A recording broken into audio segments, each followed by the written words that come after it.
Start करते हैं। आज 9th क्लास का पहला चैप्टर है।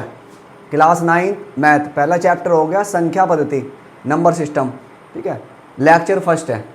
इसके बारे में बताया जाएगा आपको, इसके बारे में समझाया जाएगा। ठीक है, अब देखना आप ध्यान से समझेंगे सभी, हर एक चीज़ क्लियर हो जाएगी, बार बार पढ़ने की ज़रूरत नहीं पढ़ने की। देखो पहले नंबर पे जो हमारी जो संख्या पद्धति है, ये सारी संख्याओं का ज्ञान है। लगभग कितनी संख्याएं हैं, ये मान के चलो 12 10-12 संख्याएं हैं जो धीरे धीरे आपको समझा देंगे हम। ठीक है, तो हमारा क्या नाम है, बेसिकली पहले इसके बारे में समझेंगे कि जो संख्या पद्धति है वो संख्या का ज्ञान क्या है, बेसिकली है क्या है। जब इनका ज्ञान हो जाएगा तो धीरे धीरे सारे क्वेश्चन लगाने आ जाएंगे आपसे। चलो पहला स्टार्ट करते हैं। पहली संख्या ये होती है पराकृत संख्या, पराकृत या प्राकृतिक। ये प्राकृत या प्राकृतिक, इंग्लिश में बोलते हैं नेचुरल नंबर, NATURAL नंबर। ये इसके बारे में समझो आप, ये क्या चीज़ है, प्राकृत या प्राकृतिक संख्याएं। ठीक है, नेचुरल नंबर। प्राकृतिक संख्याएं क्या होती है, जो काउंटिंग नंबर होते हैं वही क्या होते हैं, प्राकृतिक संख्या या गिनती की संख्या को ही प्राकृतिक संख्या कहते हैं। अच्छा, प्राकृतिक संख्या को कैसे डिनोट करते हैं, कैपिटल N से। कैपिटल N बराबर सारी की सारी प्राकृतिक संख्या क्या होती है, 1 2 3 4 5 6 डॉट डॉट डॉट। ये सारे के सारे जितने भी नंबर है, काउंटिंग जितने भी नंबर है, सारे काउंटिंग नंबर क्या होते हैं, प्राकृतिक संख्या होती है। ठीक है, और ठीक इसे डिनोट करते हैं N से। दूसरे नंबर पे प्राकृत होगी, फिर ले लो पूर्ण, पूर्ण संख्याएं। पूर्ण संख्याएं ये आपकी होती है होल नंबर।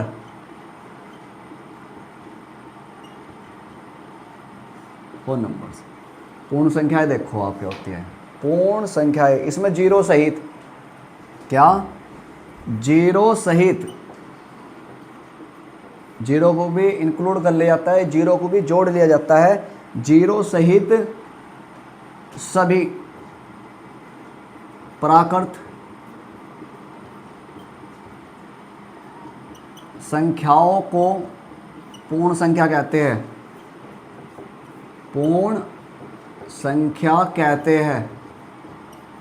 ये भाई जीरो भी इसमें ऐड हो जाती है और बाकी सारी प्राकृतिक संख्याएं भी ऐड होती है। तो जीरो सहित सभी प्राकृत संख्याओं को पूर्ण संख्या कहते हैं। इसे कैसे डिनोट करते हैं, W से, कैपिटल W से डिनोट करते हैं, कैपिटल W से। और इसमें कौन कौन से नंबर आएंगे आपके, 0 1 2 3 4 5 dot dot dot dot dot, ये सारे के सारे ETC इत्यादि। ठीक है, ये जितने भी नंबर है आपके क्या है, पूर्ण संख्या है। तो इसमें जीरो को भी इंक्लूड कर लिया, जीरो सहित बाकी सारे देखो जीरो तो है इसके अंदर, और सारे नंबर कौन से है, प्राकृतिक संख्या है, तो जीरो भी आ जाएगी और ये भी आ जाएंगे। तो कहने का मतलब ये हुआ, जितने भी नेचुरल नंबर है वे सारे इसके अंदर पढ़ते हैं पर सारे नंबर इसके अंदर नहीं पढ़ सकते क्योंकि इसमें जीरो फालतू है। ठीक है, तो जीरो ज़्यादा है इसमें, है ना, एक्स्ट्रा है, जीरो इसके अंदर नहीं जा सकती, बाकी सारे इसके अंदर आ सकते हैं ये। ठीक है, अगर आपसे कोई पूछ ले, चलो ये बताओ ये क्या है, 2 पूछ ले, आपसे पूछ ले 2 क्या है, तो आप 2 दो बात बता सको, देखो जी 2 नेचुरल नंबर भी है, 2 तो इसके अंदर भी आ रहा, 2 होल नंबर भी है ना। इसी प्रकार से 1 क्या है, नेचुरल नंबर भी है, 1 क्या है, होल नंबर भी है, 5 क्या है, नेचुरल नंबर भी है, 5 क्या है, होल नंबर भी है। तो इसके बारे में आपको अच्छे से पता। अच्छा,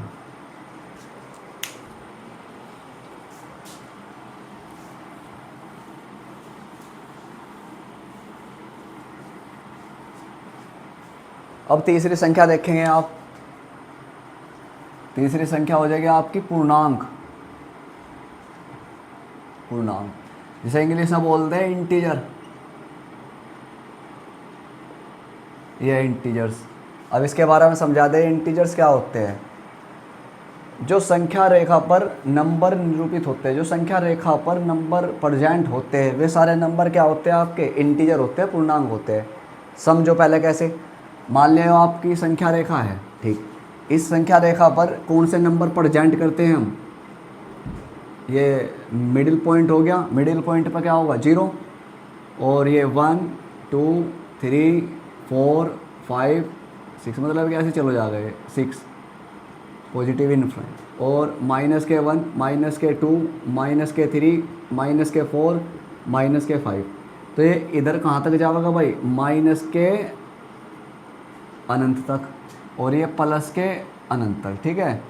तो ये जो हमारी संख्या रेखा है, क्या है वो संख्या रेखा, जो हमारी संख्या रेखा है, संख्या रेखा पर जो ये नंबर प्रेजेंट हो रहे हैं, ये वाले नंबर जो ये नंबर प्रेजेंट रहे हैं, प्रेजेंट होते हैं, उसे क्या बोलते हैं, इंटीजर बोलते हैं।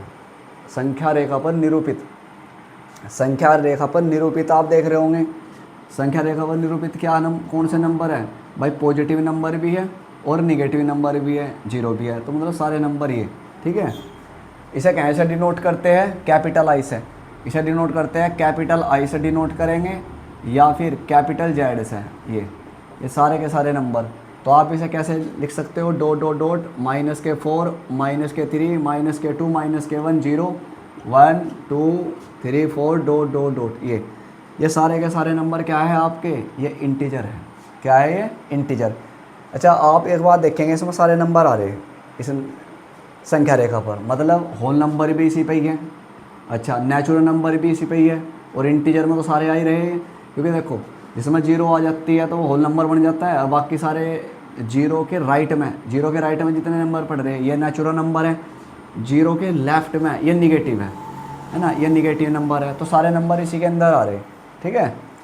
तो इस प्रकार के नंबरों को क्या बोलते हैं, जो संख्या रेखा पर नंबर निरूपित होते हैं उसे बोलते हैं पूर्णांक या इंटीजर बोलते हैं।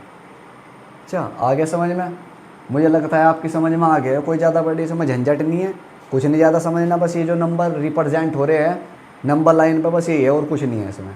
अगला नंबर देखेंगे,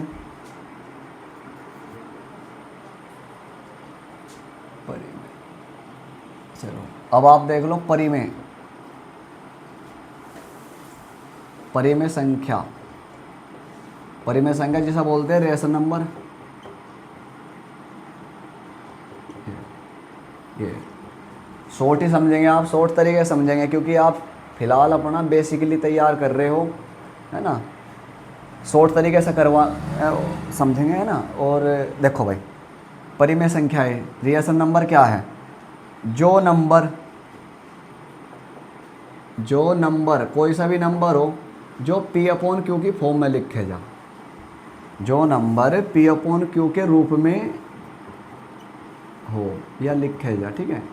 अच्छा लेकिन यहाँ पर Q का मान 0 नहीं होना चाहिए, और कुछ शर्तें भी है, P और Q ये दोनों क्या होने चाहिए, इंटीजर, P भी इंटीजर होना चाहिए, बिलोंग टू P भी इंटीजर होना चाहिए, Q भी इंटीजर होना चाहिए, ये दोनों इंटीजर होने चाहिए।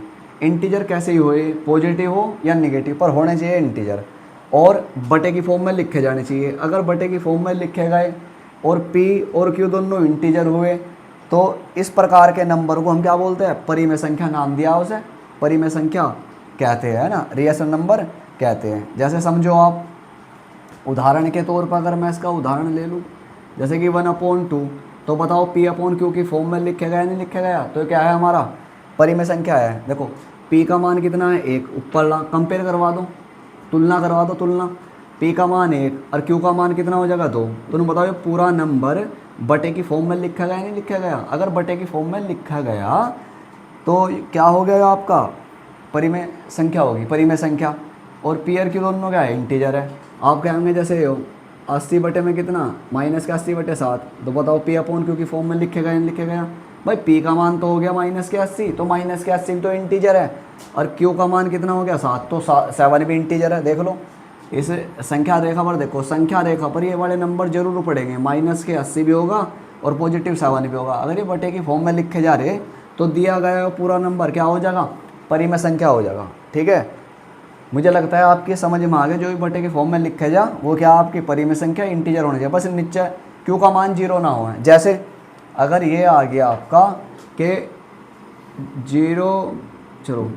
7/0, क्या यो आपकी परिमेय संख्या है, कह देंगे परिमेय संख्या नहीं है, ये परिमेय संख्या बिल्कुल भी नहीं है। क्योंकि जीरो से डिवाइड नहीं कर